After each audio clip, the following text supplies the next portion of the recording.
السلام علیکم ورحمۃ اللہ تعالی وبرکاتہ۔ پیارے ناظرین، آج کی اس ویڈیو میں آپ کو ایک اہم بات بتاؤں گا، اس لیے آپ سے گزارش ہے کہ ویڈیو کے آخر تک آپ بنے رہیں۔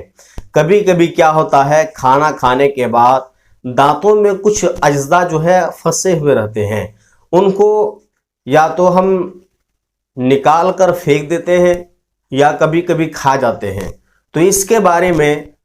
اسلامی نقطہ نظر کیا ہے اور حکیموں نے، ڈاکٹروں نے اس کے بارے میں کیا فرمایا ہے، اور نبی کریم صلی اللہ تعالی علیہ وسلم کا اس تعلق سے کیا سنت طریقہ ہے، تو یہ سب ساری چیزیں آج کی اس ویڈیو میں آپ کو بتانے والا ہوں۔ گزارش ہے کہ ویڈیو کے اخیر تک آپ بنے رہیں تاکہ ہر بات کو آپ بالکل وضاحت کے ساتھ سمجھ سکیں۔ پیارے ناظرین، یاد رکھیے، کھانا کھانے کے بعد جو ہے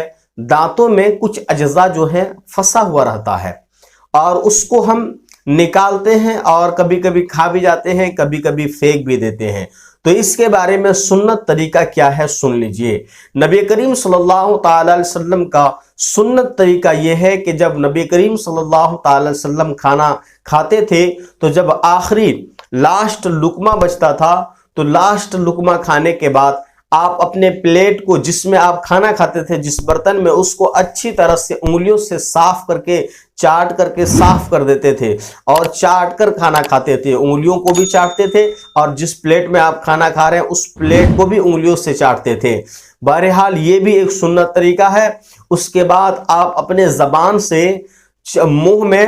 جہاں بھی کچھ پھنسا ہوا ہو تو اس کو نکال لیتے تھے اپنے زبان سے، یعنی آپ کھانا کھا رہے ہیں، آخری لقمہ ہے، اس کو کھا لیے، اس کے بعد آپ پلیٹ کو چاٹنا شروع کر دیتے ہیں۔ اس کے بعد پھر آپ اپنے دانتوں میں ادھر ادھر جو بھی پھنسا ہوا اس کو اپنے زبان سے نکالتے تھے۔ اس طرح کر کے زبان سے نکالنے کے بعد اب آپ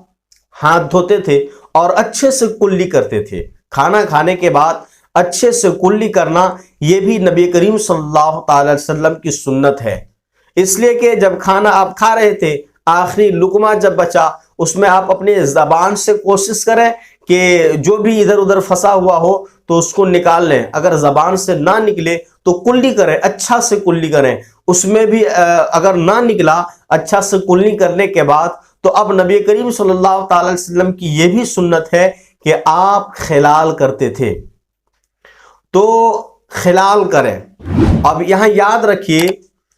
خلال بہت سارے لوگ اپنے اپنے انداز میں کرتے ہیں، لکڑی سے کرتے ہیں، اور بہت سارے لوگ ماچس کی تلیوں سے کرتے ہیں۔ بہرحال لوگوں کے اپنے اپنے انداز ہیں، لیکن جو ہے میں آپ کو مشورہ دوں گا کہ آپ نیم کی جو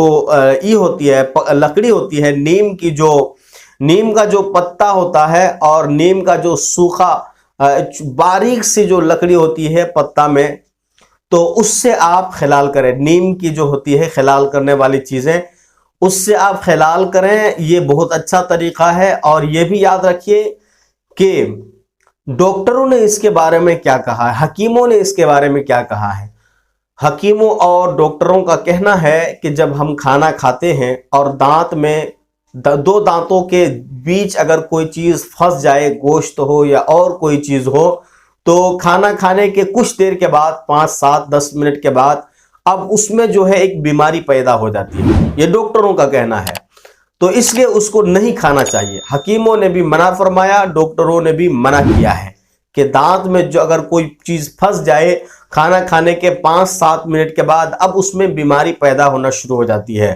نبی کریم صلی اللہ تعالی علیہ وسلم کی پیاری سنت پہ آپ ماشاءاللہ سبحان اللہ کہیں، اس لیے کہ آج ڈاکٹر اور حکیم جس چیز کو بتا رہے ہیں، نبی کائنات صلی اللہ تعالی علیہ وسلم نے آج سے بہت دن پہلے، 1450 1500 سال پہلے آپ نے فرما دیا کہ اس کو نہیں کھانا چاہیے تھا۔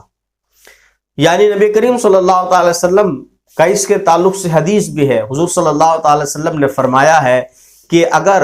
دانتوں کے درمیان کوئی چیز پھنس جائے تو اس کو آپ اپنے زبان سے نکالنے کی کوشش کریں۔ اگر زبان سے وہ چیز نکل جاتی ہے تو اس کو آپ کھا لیں، اور اگر زبان سے نہیں نکلتی ہے، خلال کے ذریعے سے نکلتی ہے، کسی لکڑی سے آپ نے خلال کیا، ماچس کے تلی سے آپ نے خلال کیا، یا آپ کسی طرح سے خلال کے ذریعے اگر آپ نے اس کو نکالا،